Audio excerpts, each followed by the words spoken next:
A concerning update has emerged regarding the fitness of an exceptional Liverpool player currently on international duty who missed his latest training session. The news adds to the anxiety for the Reds, who enter the international break after suffering 3 consecutive defeats, putting Arne Slot under pressure for the first time in charge. Injury concerns increased following last weekend's 2-1 defeat to Chelsea. Ibrahima Konate had to be substituted in the second half, while Andy Robertson limped off after the final whistle. Konate's French national teammate, William Saliba, sought to reassure fans on Wednesday, telling reporters, "He hasn't trained because of some minor knocks. I hope he returns soon, but I don't know anything more." However, the French newspaper Ouest France reported that the 26-year-old defender missed France's full training session on Wednesday, which included Kylian Mbappe.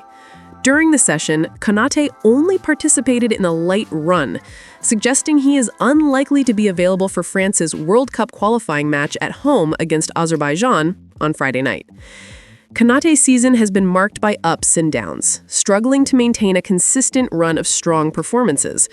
A prolonged injury would be a significant setback for both the player and Liverpool, who urgently need him back at full fitness. Virgil van Dijk publicly praised Konate's qualities last season. "He's a fantastic player who can still improve. As you've seen, he's important in goals, solid defensively, had a bit of bad luck on the goal we conceded, but in my opinion, his qualities are exceptional. He's learning, growing, improving, and taking better care of himself to be ready every 3 days, as is required." The expectation is that Konate's absence will be temporary, allowing him to return in full fitness for Liverpool's crucial Premier League clash with Manchester United next Sunday at Anfield, starting and ready to lead the Reds' defense. Fabrizio Romano has emphasized that Liverpool is still far from completing the signing of Marc Guéhi for 2026, highlighting a long list of clubs now competing for the Crystal Palace captain before what he described as a crazy battle for the English defender. The Reds came close to securing Guéhi on the final day of the transfer window, agreeing on a £35 million fee with Crystal Palace, which included an additional 10% of any future sale. Although Liverpool had agreed on personal terms with the player and he passed his medical, Crystal Palace surprised everyone by blocking the last-minute proposal. Guéhi returned to Selhurst Park, where he continued to deliver consistent and dominant performances under Oliver Glasner. As often happens in football, when one door closes, others open. For Guéhi, several doors appear to have opened, with numerous clubs now vying for the chance to sign the 26-year-old defender, who has already made 26 appearances for the English national team as a free agent in 2026. Romano explained that despite Liverpool's interest, there is absolutely no guarantee that Guéhi will join Anfield next year. Many people may think everything is already agreed between Marc Guéhi and Liverpool just because there is a deal in the summer of 2025. But no, this hasn't been decided or pre-agreed, Romano said on the Here We Go podcast. He highlighted that signing Guéhi for free in 2026 is different from paying a transfer fee to Crystal Palace, which would require renegotiating terms. Marc Guéhi remains very interested in Liverpool, and Liverpool remains very interested in Guéhi, but it's not pre-agreed, signed, or guaranteed. Romano does not rule out a move to Anfield in 2026. If the question is whether Liverpool will be interested in him for free in 2026, the answer is definitely. But if the question is whether something is already pre-agreed, the answer is not yet. Marc Guéhi has many opportunities to consider, so we need to follow the situation before discussing a free move to Liverpool.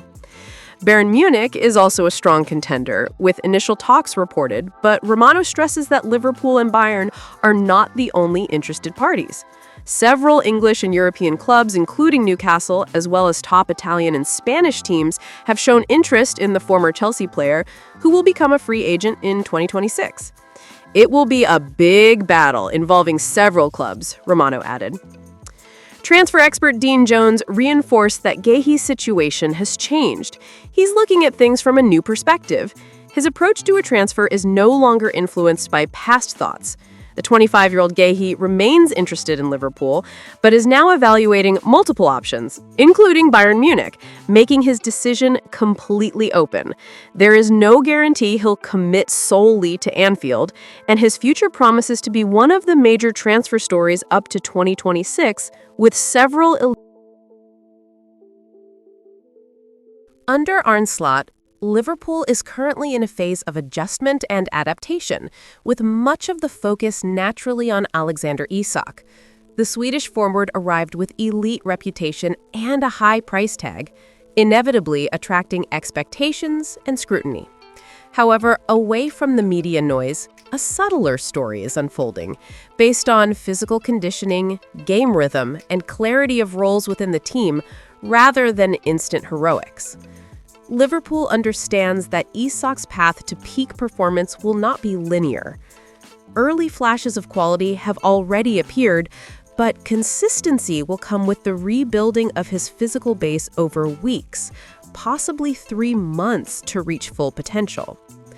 The club has set gradual goals, focusing on increasing rhythm, reducing periods of rustiness, and measuring how often Isak reaches the final line at speed, prioritizing continuous development over immediate results. Tactically, Isak's arrival changes Liverpool's patterns. Last season, the 9-player formation often operated between lines, dropping deep to link play and draw defenders into uncomfortable areas. Isak, however, has instincts that favor a more traditional forward role, staying on the shoulder of the defense, threatening depth, and finishing quickly. His presence alters Liverpool's offensive dynamics, impacting Salah on the right and the creative players behind him, offering new tactical options. When Wirtz receives the ball between lines, Isak prioritizes vertical movements, seeking rapid progression and creating clearer chances with fewer touches in the box. Short-term frictions may occur if the right flank or midfield is not yet balanced, but this only highlights the interdependence of elite team systems. Fitness and confidence go hand in hand. A striker's true confidence emerges when the body quietly returns to maximum capacity. Repeated sprints, intense duels, and rapid accelerations without hesitation. Isak is moving toward that point, and Liverpool's internal data reflects this. High-intensity meters, second-phase pressures, and quality of first touches in congested areas. Practically, his ability in the box is already evident. First-post runs, blindside movements, and subtle delays to confuse markers. What is still missing is volume, turning 2 half chances per game into 4 or 5. Once his engine is running at full speed, Isak's natural finishing should consolidate. Liverpool must balance patience with immediate results when integrating Alexander Isak. Rather than seeking quick fixes, the more sustainable path is consistent service, tactical clarity, and gradual playing time. Isak must stretch, finish, and occupy defenders. Wirtz must feed him, and the wingers attack the far post. Physical development and tactical chemistry are in progress, and when they align, the striker's performance should improve significantly. Until then, the smartest approach is to maintain the plan and trust the profile of the player who was signed. Thank you for watching until the end. See you next time.